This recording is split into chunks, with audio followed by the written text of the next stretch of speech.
আজ হাজির হয়ে গেছি গ্রাম বাংলার ঐতিহ্যবাহী তিলের বড়ার টকের রেসিপি নিয়ে। এই রেসিপি গরমের জন্য তো ভীষণ উপযোগী, এছাড়াও ওয়েদার চেঞ্জের জন্য অনেক সময় ছোট বাচ্চা বড় সকলেরই শরীর খারাপ হয়, তার সাথে সাথে মুখের রুচিও চলে যায়। তাই মুখের রুচি ফেরাতে এই বড়ার টকের রেসিপি ভীষণ সাহায্য করে।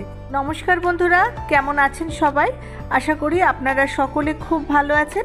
তোফাস রান্নাবান্নায় আপনাদের সবাইকে স্বাগত জানাই। ভাতের শেষ পাতে তো আমরা টক খেয়েই থাকি, তাই আজ অন্য কোনো টক না খেয়ে একবার তৈরি করেই ফেলুন তিলের বড়ার টক।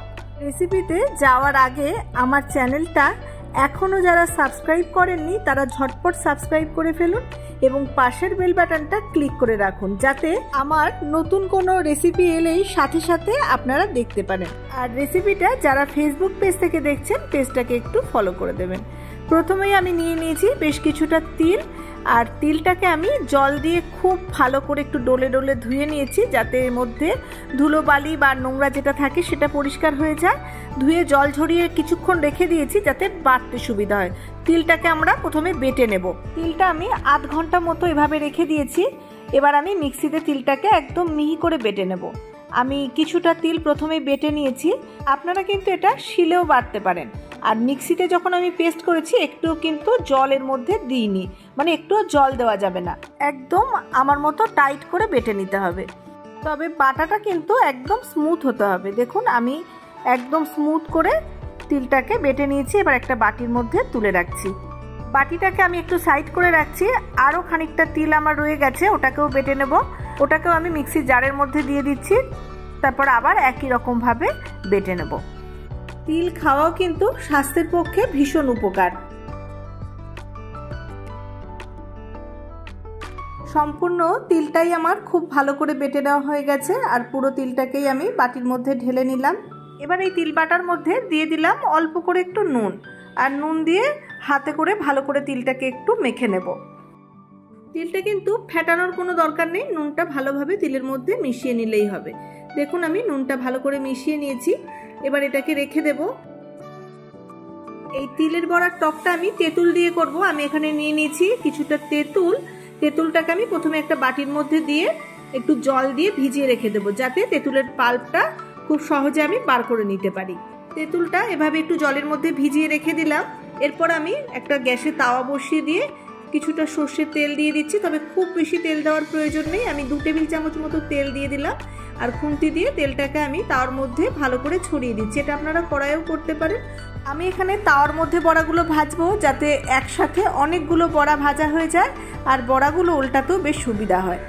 একটু ফাঁকা রেখে রেখে বড়াগুলো আমি দিয়ে দিয়েছি, আর যে বড়াটা আমি সবার প্রথমে দিয়েছিলাম সেটাকে আগে উল্টে দিচ্ছি। এভাবে যে বড়াগুলো আগে দেওয়া হয়েছে সেই বড়াগুলোকে একটু উল্টে দেব। এই বড়াগুলোর এক পিঠ করে ভাজা হয়ে গেছে, এগুলোকে সাবধানে উল্টে দিয়ে আস্তে আস্তে করে একটু করে চেপে দিচ্ছি। এটা আপনারা বাড়িতে অবশ্যই ট্রাই করবেন, আমি নিশ্চিত আপনাদের এই রেসিপিটা ভীষণ পছন্দ হবে।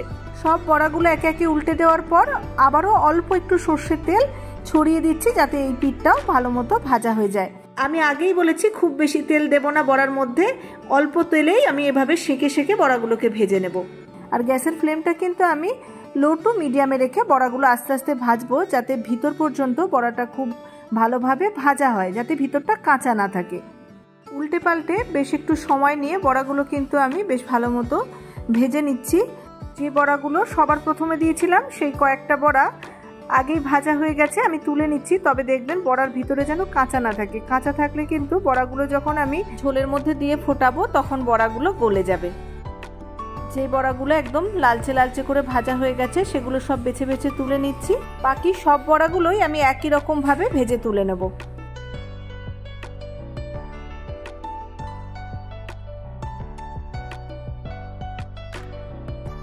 দেখুন বড়াগুলো ঠিক এভাবে ভেজে তুলে নিয়েছি। বাকি আরও কিছুটা তিল বাটা রয়েছে, আমি একই রকম ভাবে সব বড়াগুলোই ভেজে নেব।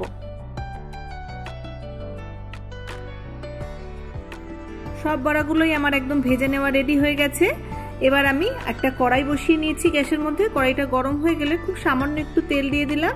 এবার তেলটাকে ভালো মতো গরম করে নিয়ে ফোড়নে দিয়ে দিচ্ছি কালো সর্ষে। 1/2 চা চামচ কালো সর্ষে ফোড়ন দিয়ে দিলাম।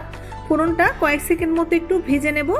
ফোড়নটা ভাজা হয়ে গেলে আগে থেকে যে তেঁতুলটা আমি জলে গুলে রেখেছিলাম এখন সুন্দর ভিজে গেছে। একটু চটকে নিয়ে তেঁতুলের পাল্পটাকে ছেঁকে নিয়ে কড়াইয়ের মধ্যে ঢেলে দিলাম। আরও কিছুটা জল লাগবে, আমি আরও অল্প একটু জলের মধ্যে দিয়ে দিলাম। এই টকটা কিন্তু একটু ঝোল ঝোল থাকবে, তাই সেই বুঝে জলটা দিয়ে দিয়েছি। তবে আপনারা যেমন ঝোল রাখতে চান সেই রকম জলটা দিয়ে নেবেন। আর দিয়ে দিলাম পরিমাণ মতো নুন, আর খুব সামান্য একটু হলুদ দিয়ে দিলাম। তবে একদম শুকনো শুকনো না করে যদি একটু ঝোল রেখে দেওয়া যায় তাহলে ভাতের সাথে একটু ঝোল মেখে খেতে দুর্দান্ত স্বাদ লাগে। আর বড়াগুলো একটু ঝোলের মধ্যে ডুবে ডুবে থাকলে একটু রস রস হয়ে থাকে, খেতে খুব ভালো লাগে। ঝোলটা একটু ভালো মতো ফুটে গেলে আমি এর মধ্যে মিষ্টির জন্য দিয়ে দিচ্ছি গুড়। তবে এর মধ্যে কিন্তু চিনি দেবেন না, গুড়টাই দেবেন, খেতে আরও বেশি ভালো হবে।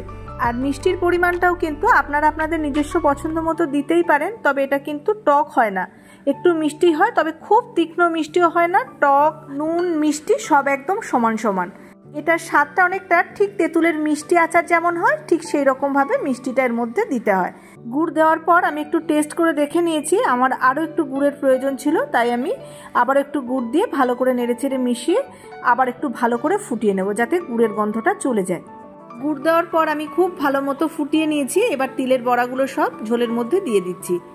আর এই বড়াগুলো কিন্তু দেওয়ার পর খুব বেশি ফোটাবো না আর খুব বেশি নাড়াচাড়াও করবো না, তাহলে কিন্তু আবার বড়াগুলো ভেঙে যেতে পারে। তবে দেখুন আমি যেভাবে নাড়ছি বা ফোটাচ্ছি তাতে কিন্তু একটা বড়াও ভাঙেনি। বড়াগুলো যদি খুব ভালো করে ভাজা হয়, মানে ভিতরটা যদি নরম না থাকে, তাহলে কিন্তু সাধারণত বড়াগুলো খুব একটা ভাঙে না।